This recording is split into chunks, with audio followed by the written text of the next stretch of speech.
Hello and welcome to Policy and Politics with me, Tarun Nangia. Today we are going to discuss the very important issue of the Vodafone Arbitral Award and the ripple and the impact that this award will have on the industry, as well as the message that it sends out. We are also going to discuss what policies should the government, in a sense, pursue related to taxation, which will ensure investments flowing into India rather than sending a pall of fear or a pall of gloom in the industry, which fears that tomorrow any retrospective amendment can hit them and they will have no recourse. All of these things we're going to discuss today. To discuss this, we have got an eminent panel. I have got with me Ruby Singh Ahuja. She is senior partner with Karanjawala and Company, one of India's leading litigation law firms. I have with me Advocate Gagan Kumar. He is the founder of Krishnomics Legal, and does a lot of tax practice. He's also a qualified chartered accountant. I have with me Advocate Sameer Jain. He is the founder of PSL Advocates and Solicitors, a law firm which he founded some years ago. So we will first begin with a round of opening comments. The initial 2-3 points that come to the mind of my panelists. We'll start with Ruby Singh Ahuja. Ruby, what is your opening comment when you saw the arbitral award? In a way that, it sends a signal now to government to take a stock of the situation where they are. These retrospective amendments to any law, I in fact feel to any law, not forget about tax law, for any law, just unsettles everything. It does not send a good signal to the to the business world, to the investors. And if India wants to be a business hub, I think time has come for the government to look into this situation, to have certainty in laws, certainty in any law, and least of all in fiscal statute. The whole process which happened of Supreme Court sets it, they win in the Supreme Court, then you bring a retrospective amendment, you ask Vodafone to go to, they are forced to start arbitration. It has not sent a good signal. Now, I understand the government is in a dilemma also because it's a struggle between your sovereign power on your taxing, to impose a tax, and vis-a-vis whether this retrospective amendment should have been there, should not have been there, how the world is looking at it. That's a dilemma is there. But I think it's not a very, very difficult situation for the government. They should look into it with more certainty. This retrospective and, time and again, when these, I always call it that you go 2 steps forward and then 2 steps backward when you start doing things like this. So in my view, in a way, it's time has come for government. Either it should give a closure to it. Okay. Whether it is possible or not, of course, there's Keynes Energy judgment, Keynes Energy arbitration, which is pending, and this judgment will affect that arbitration. I'm sure about that. But still, I think government needs to take a judgment call, because with this situation where we are in, the COVID, the business economics, where the country is going, if we can find a more stable answer to this, okay, then I think that there lies the next step for the government. So that's what your view is, which is indeed interesting, that the government has the sovereign power, but in these cases, it has to restrain itself, in a sense, because of the message that goes out to the industry. Because in the end, as India, we want more investment, especially today when the economy is going through a tough time, if I may say so. Exactly. Mr. Gagan Kumar, your opening comment, and I also would want to know from you the implication on the pending cases, because Ruby Singh Ahuja just mentioned Ken. So your view and also this input from you. Yeah, thanks, Tarun. Let me start from the beginning just to give you perspective to the conversation. This was a transaction where shares of a Cayman entity were bought by Vodafone. So Vodafone was the buyer and Hutchison was the seller. And because of the fact that we do not have a tax treaty with Cayman Island, this issue was to be examined under the domestic tax law. And the way it was worded in the domestic tax law, and that issue arose that whether the shares of Cayman Island entity can be said to be situated in India, even though it effectively has 67% control over the Indian entity. The Hutchison got the profit and went out. Vodafone was in India. Vodafone was slapped with the notice that the withholding was not paid. You kindly come forward and pay it. They challenged it by way of a writ petition. That writ petition in Bombay High Court was dismissed.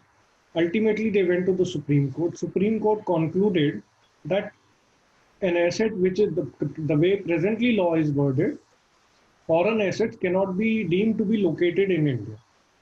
Then came the Finance Act 2012 and a validation clause was inserted. And a fresh demand was raised on Vodafone. Now, What was Vodafone the did fresh demand? The same or it had increased? same demand, of course, with their interest. Yeah, of course, with interest and other things. But the same demand was raised. Now, this time, Vodafone did not really contest it before any court of law in India, and they invoked the India-Netherlands tax bilateral investment treaty. One of the principal clauses of any investment treaty is the fair and equitable treatment. And that is what they disputed, that we have not been given fair and equitable treatment because the law was amended with retrospective effect through a validation clause.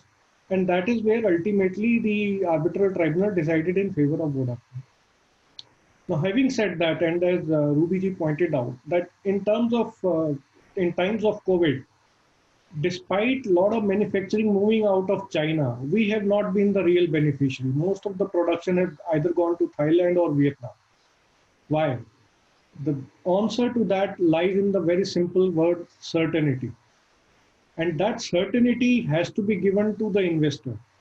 See, we live in a country where informal lending rate is about 24%. Yet businessmen make profit. So it is not they're not worried about the cost. If there is a tax, please tell us, and an investor or the entrepreneur will factor it into his costing and will do the business. But don't change the rules of the game after the game has ended. So therefore, to my mind, the Keynes Energy judgment, the arbitral award is likely to be on the same lines. And also one important thing which you may notice, this was a unanimous decision in Vodafone. So even the arbitrator appointed by the government also took the same stand, which the other two arbitrators took. Okay. So that's a very exhaustive point that you made right from the start to the impact on Keynes Energy. I'll go to Samir. Samir, the first question that comes to a lot of businessmen's minds when they see a tax dispute in arbitration is whether tax disputes are arbitrable. How would you look at that? Thanks, Tarun. So, tax disputes per se in the domestic context are not arbitrable. However, in the context of bilateral investment treaty arbitration, they were till all the previous and old bilateral investment treaties were terminated. And in fact, in the 2016 model BIT, which India has drafted, there's a specific exclusion to arbitrability of tax disputes, or any action or enforcement in the nature of taxation enforcement is excluded. Now, that means that anything in the nature of what happened to Vodafone, had it been under the 2016 bilateral investment treaty, would not have been arbitrable. This most certainly, it appears, has not found favors with the foreign states, because since 2016, only 3 countries have signed the treaties under the new model BIT, and those 2 are also not in force. So while the position India has adopted is certainly that tax disputes are non-arbitrable, you would also be surprised to know that the biggest arbitral award, against a sovereign state is the UCOS arbitral award for $50 billion against the Russian Federation. Now, that also was based on the action under taxing statutes which Russian Federation took, and has been overturned in an appeal in Netherlands. So though in an appeal, it's again the further appeal, it's been reinstated. But as far as India is concerned, tax disputes under the new BITs are not. However, the old BITs are still subsisting due to the sunset clause for the next 10-15 years. So any dispute under that, if relates to tax, will certainly be arbitrable. Okay. Thanks for this input. I'll go to Ruby Singh Ahuja. I want to know from you, ma'am, for the government as an entity, is it worthwhile, because to pursue such an arbitration or such a case in the end lose, do you think that the government should rethink such cases, resultant arbitration, and also the message then that goes out worldwide that be wary of the country. Do you think it is an alarm in that sense? And the government should seriously, the policymakers should seriously have a rethink on this matter?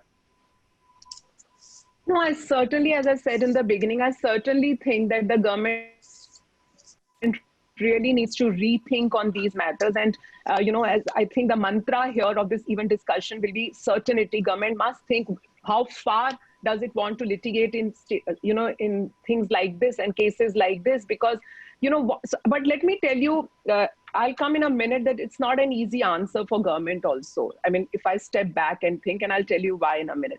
But before that, I also want to tell you, it's not only the retrospective amendment of a tax law, the impression which has also gone to some, to the corporate world is also this. And I know this for a fact because I spoke to a couple of people.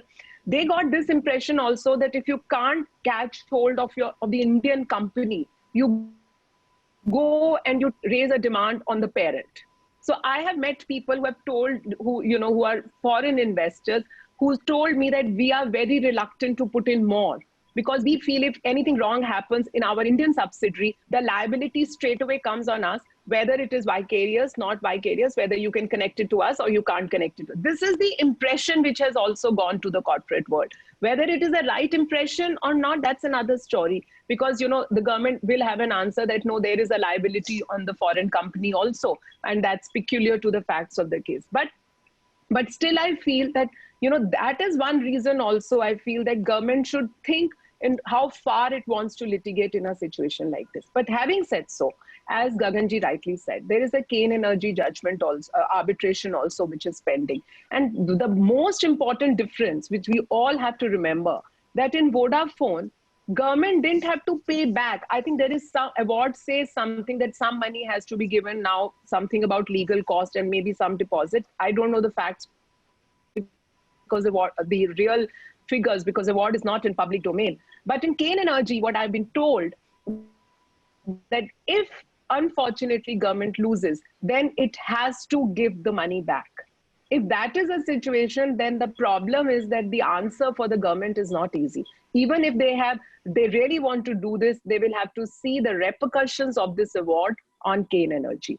It can be argued that, awards at the best will have a persuasive value. These awards are not precedents and they can be distinguished on facts. But the experts say that this award will have a clear effect on that judgment. So that's a huge demand which will come on the government.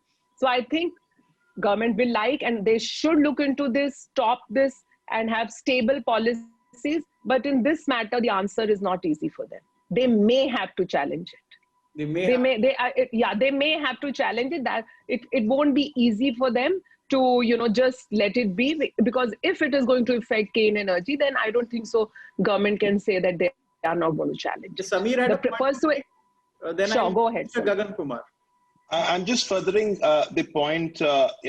It's important to say the two aspects to what government has to look at. One is the internal policy aspect and one is the external policy aspect. Certainty of investment climate is something which is an internal policy issue which the government must look at. And the external policy which the government needs to look at, that removing fair and equitable treatment and most favored nation clauses from the new BITs, which has not found favor, and sunset clauses getting expired shortly in the next 2-3 years, will really going to impact the international trade policy of the government. So that is something which the government needs to look at. Make in India 2, FDI, opening up the FDI is good, but you need to understand that investor always is assumed to be a rational investor. And the policy of going back on your word and retrospective tax statute amendment will not find favor with rational investors. Okay, point well taken. I'm going to Mr. Gagan Kumar. How do you look at this? What is the position now?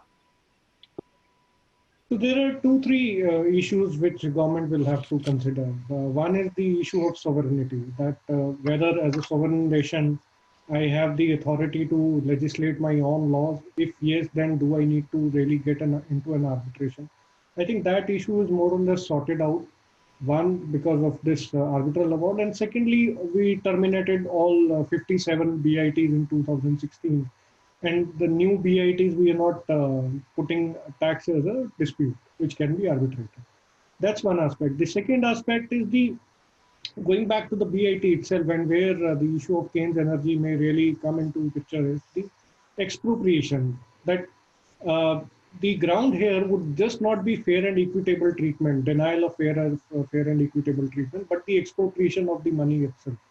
So on that ground, that could be an added ground. And again, I'm not privy to the facts of Keynes energy judgment, but that could be another issue. Thirdly, if government decides to go into an appeal, I think it would send a contrary signal to what this government has been harping upon since 2014. And very first time when Mr. Jaitley had assumed office as a finance minister, he publicly made a statement that we will not go into retrospective amendments. But at the same time, government coffers are not a healthy situation. So we need money also to run the country. So I think it's a tricky situation as of now. On the one hand, we need money. On the second hand, we have to give assurance to the foreign investors that please come into India. We're not going to misuse the power, legislative power to expropriate the money, the taxes collected, or we will not collect taxes which is not permitted by law. So it's going to be a tricky situation for the government. Okay.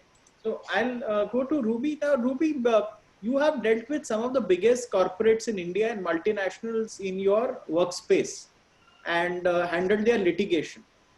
So I would like to ask you that there is an opportunity cost for each of the parties in litigation, for the government as well as the private company. So do you think that this is justified in such matters for the government? I mean, for the administration cost of such cases and the opportunity loss for India because the kind of bad name it gets us. And what is the investor view? So can you give us a 360-degree picture as to what is the opportunity cost for our government in this? See, let me first start from first of all, as you say, investor view. Let me tell you, for the government, the answer should be the fear from the investor's mind has to go. Okay. It shouldn't become, when investors think about India, when you say ease of doing business, investment in India, because, then you have to do what you are saying, because the moment you stop, and then again you start doing all this, investors have this fear right now in India. Corporate houses do have they feel that, if the laws are going to change, no business plan can be made. Everything goes haywire because of, you suddenly get a tax demand in a situation like this. But that is from the invest. And let me tell you, one thing one has to remember always, that's been my experience. No business house, no investor never ever wants to litigate against the government till that time they are pushed to it. Because you see, why will a corporate do it? It's a lot of money for them, and they have to do business. They want to do business in a very comfortable atmosphere, and they don't want to litigate. But that's for the investor. As far as when we come to the government, see, as I told you, that there is a huge opportunity cost. There is an impression, name, everything which is there to the outside world. But then there is also your own sovereign power. If government feels, as Samir says, that they are now keeping the tax disputes out of their investment treaties, that, as far as tax is concerned, it cannot be arbitrable, then government is trying to hold on to its sovereign power, and which is fair enough, why not? I have no problem with that. But then the person will know, if you are already telling somebody that invest, I have an investment treaty with your country, I'm going to give you a fair treatment, this, that, and then you bring an amendment to the law after losing the Supreme Court, that impression is wrong. Nobody is saying that government can't have a tax demand. Of course, by all means, all over the world, that you have to do it. But government has to be careful. Sometimes the conduct also comes into the issue. So, that I feel that, and I understand that these arbitrations are not, these are very expensive arbitrations. And government also, let's be very fair, don't want to do willingly them, but they have been pushed to it. But I don't think so now. This halfway government can step back in this. I doubt they will. You mean by all means the government will go ahead and continue to press for whatever its stand was? Because I think the stakes are too high.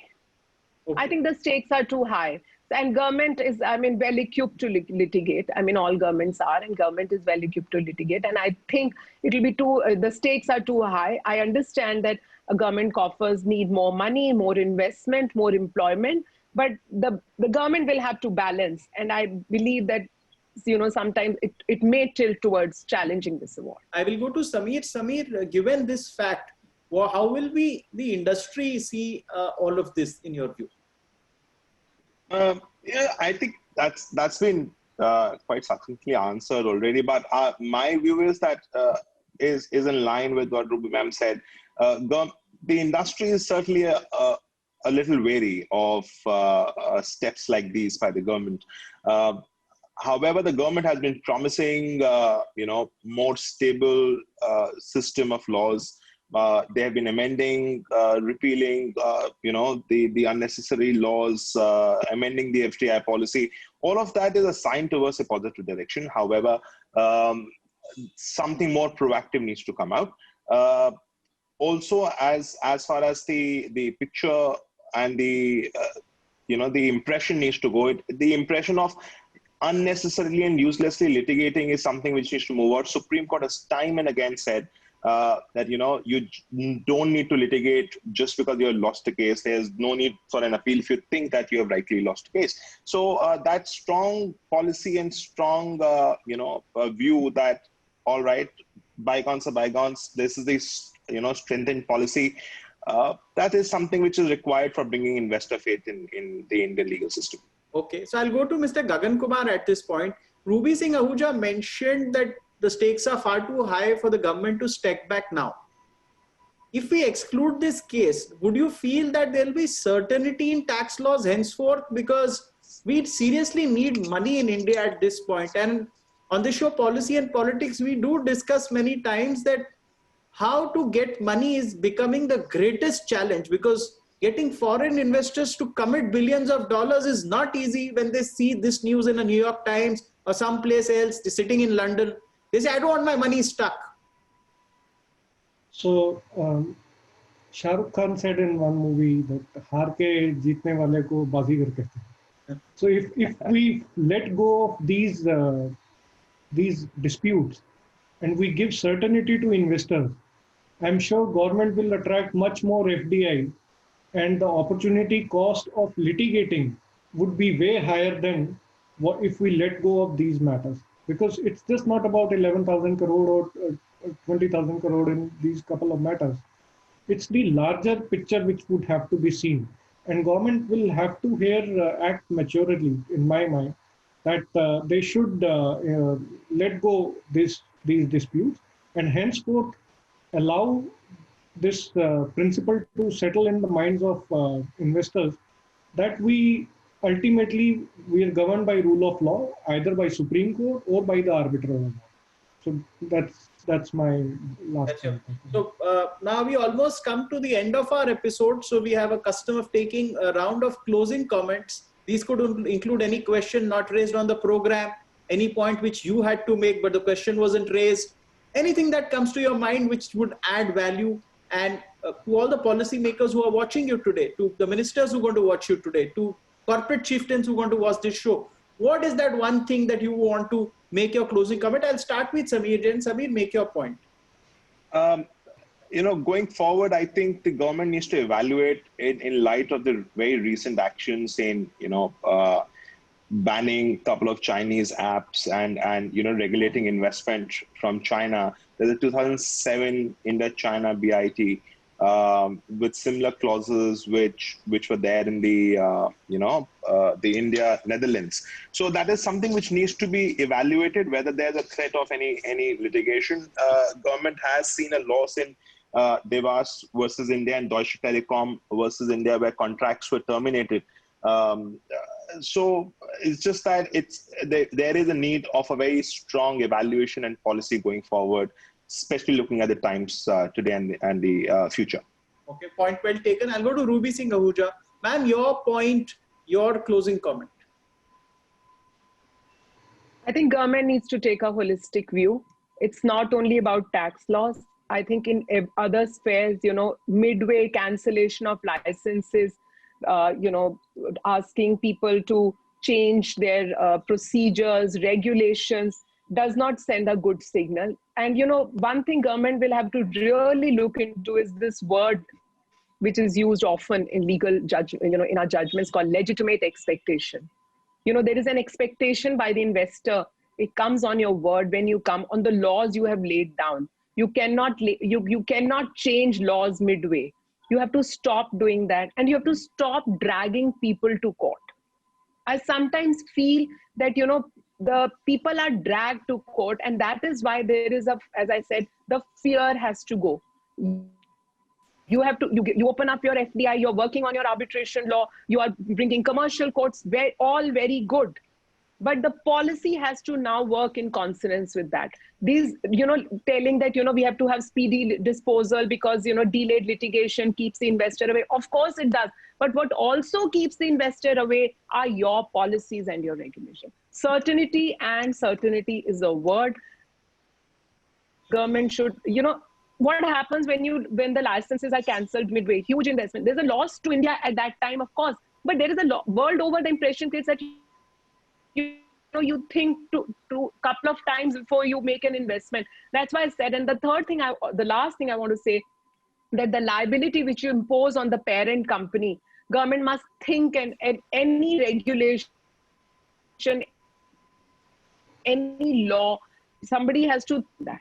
I had, for small cases, these CEOs who have never visited India are being, dragged to court. Now imagine somebody sitting in Paris is being dragged to a district court in Bihar, where during COVID time, even the access is difficult. What impression does it give? It does not give a good impression. So I think, and I also feel last that maybe a time has come then, that India should look into a proper, stricter law on frivolous litigation or frivolous PILs filed by people. This is not a topic for today, but that is a topic Thanks for giving me this, suggesting this idea. I'll surely take it up in the coming month. Hopefully with the same panel, frivolous litigation. We'll in fact get a judge on this also, because it's good to have a judicial view on this. We'll request someone. Mr. Gagan Kumar, your closing comment for today's show. Yeah, so there are, while the entire aspect has been covered, one aspect remains untested: the validity of validation clause. So far, that has not been tested before the courts, because Vodafone and Keynes both moved to the international arbitration. I am of the personal opinion that if it is tested before the court, there are other judgments like earlier Prithvi Cotton Mills, etc., where such validation clause have been held to be invalid on the ground that if the government did not have the authority or power to impose tax at the time of the transaction, then it cannot be assumed now after the Supreme Court judgment. That's one aspect. The other aspect is there appears to be a disconnect between policy maker and policy implementer. While the policy maker enter into various treaties with a different mindset, and most of it is largely very holistic and wider in implications, but the policy implementer often get guided by the narrow aim of collecting tax. And in doing that, sometimes they take steps which even become very difficult for government to take back, like in the case of this Vodafone and other issues. So I think there has to be connect between what the policy maker is thinking and what the policy implementer is working upon. Thanks so much. On this note, we will end today's show of Policy and Politics, but the final word on the Vodafone issue has not been said as yet. We will revisit this issue in the coming, say next quarter. I think there will be some development by then, what view the government takes. But I would like to thank Ruby Singh Ahuja, senior partner from Karanjawala and Company, Gagan Kumar, founder of Krishnomics Legal, Sameer Jain, founder of PSL Advocates and Solicitors, for joining us on today's show of Policy and Politics. Viewers, thank you for watching this episode. Next week, we'll be back with another interesting topic. Thanks and bye till then. Thank you.